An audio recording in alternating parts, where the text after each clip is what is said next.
Hello and welcome to our Agile Boston podcast. My name is Joe DeAngelis and I'm here with our founder, Dan Mezek. And Dan, today we're going to talk about how newbies to Scrum can get results very quickly.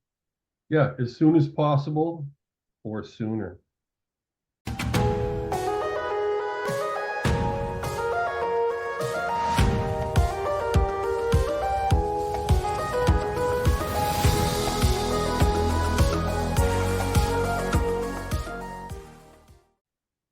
Okay, Dan. So you've been working with a group of people and newbies to Scrum, and you're seeing some great results. You want to talk us through what you've been doing?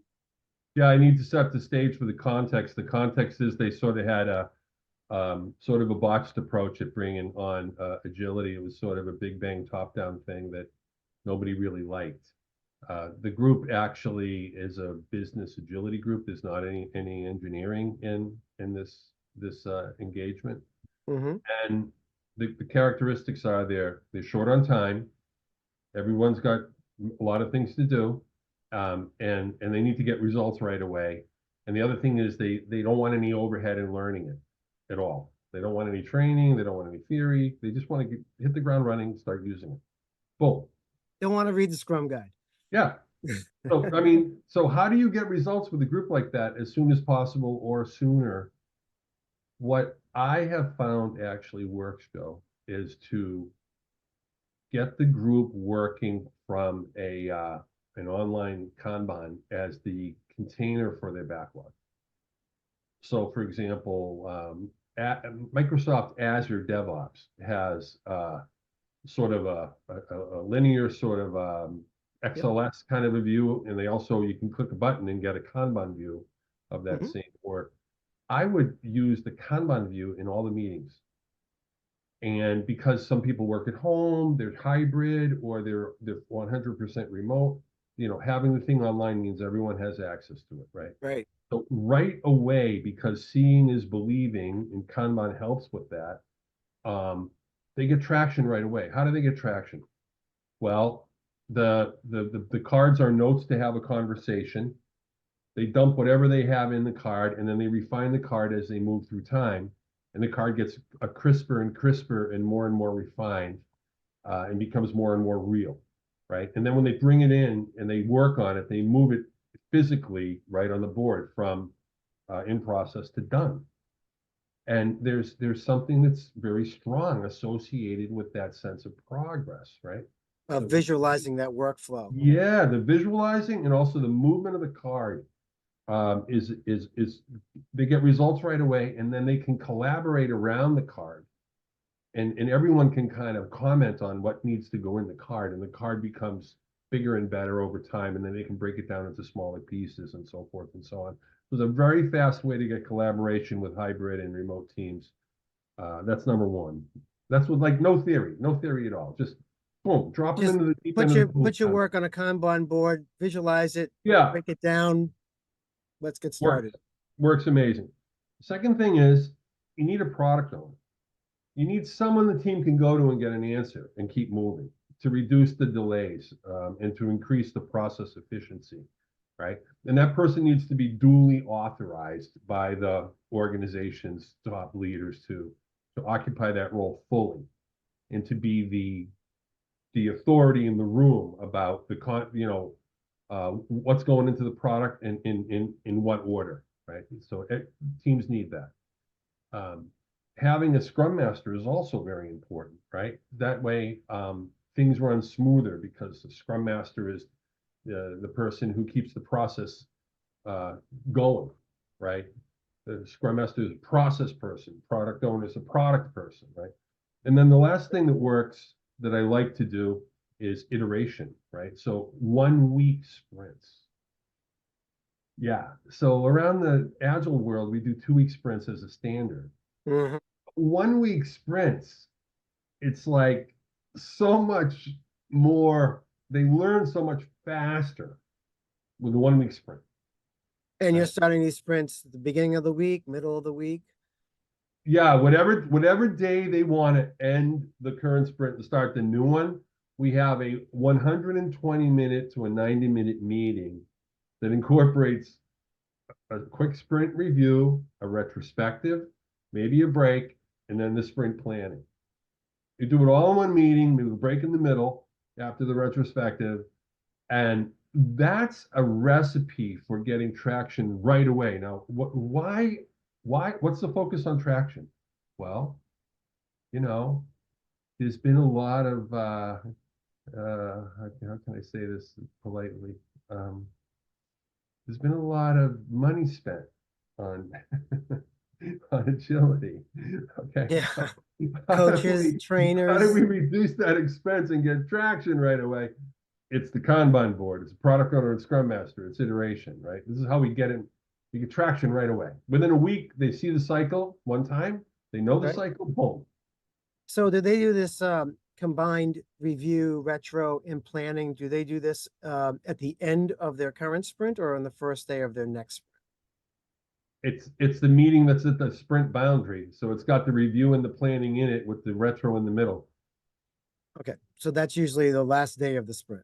Yeah, last day of the sprint and Last first day of day the of the sprint. next sprint. Yep. Okay, it could be either or. Okay, Yeah. okay. So that sounds a little light, right? A little sloppy or whatever. But hey, guess what?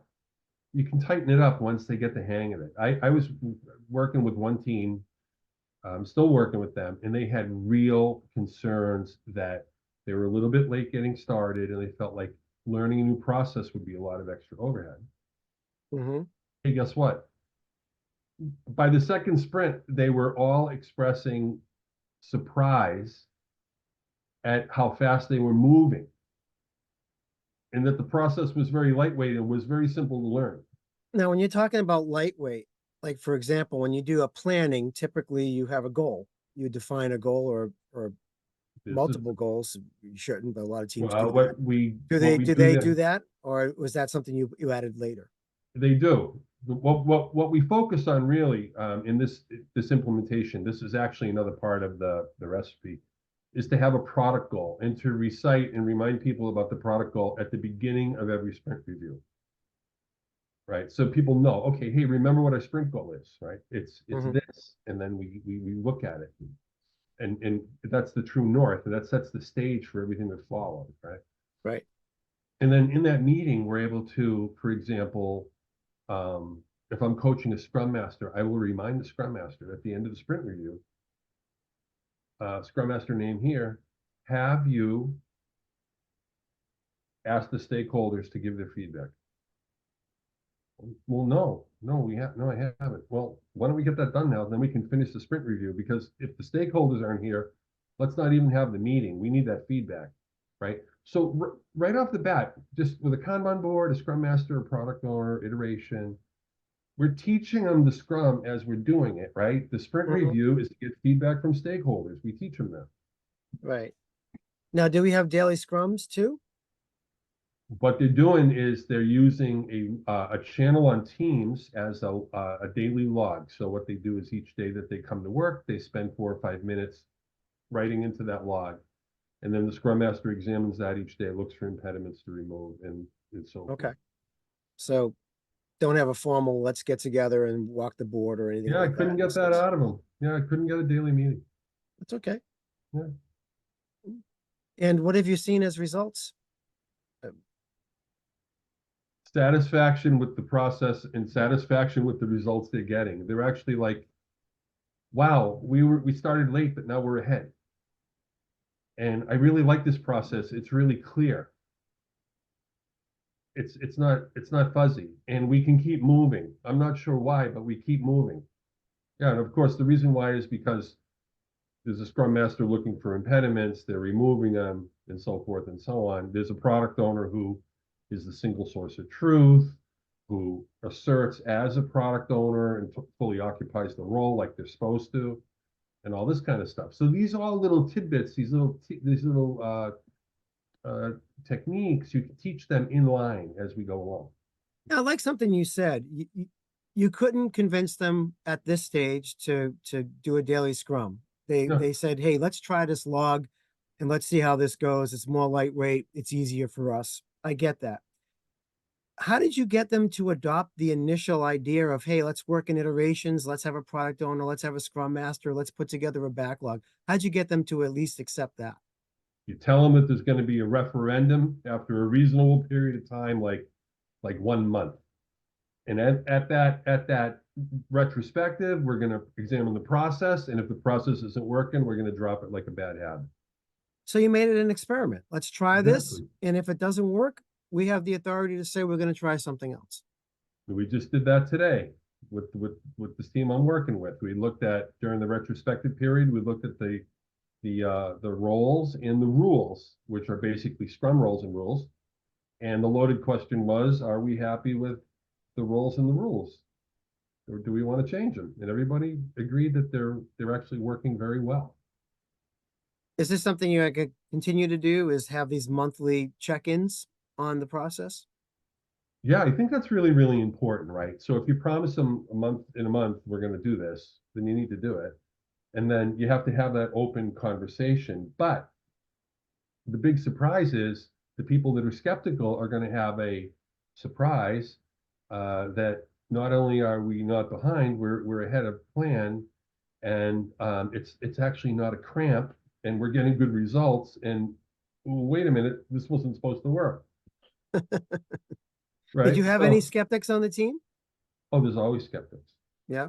The skeptics are the people whose decision rights might be edited as a result of the use of Scrum or a process inspired by Scrum. Because you're attacking their identity at work, Joe. Mm-hmm. So you have to be sensitive to the fact that, hey, they have a legitimate concern about their job. So they're going to be, feisty about, what are we doing this for? I could do this myself in 3 weeks, that kind of thing. Right. Yeah, right. So this is how I'm doing it. And the most important thing for the listeners is there's no software engineering in this. It's all business stuff. So I'm working with sales, marketing, legal, finance, the executive brass, everybody on business problems, right? Sales and marketing problems.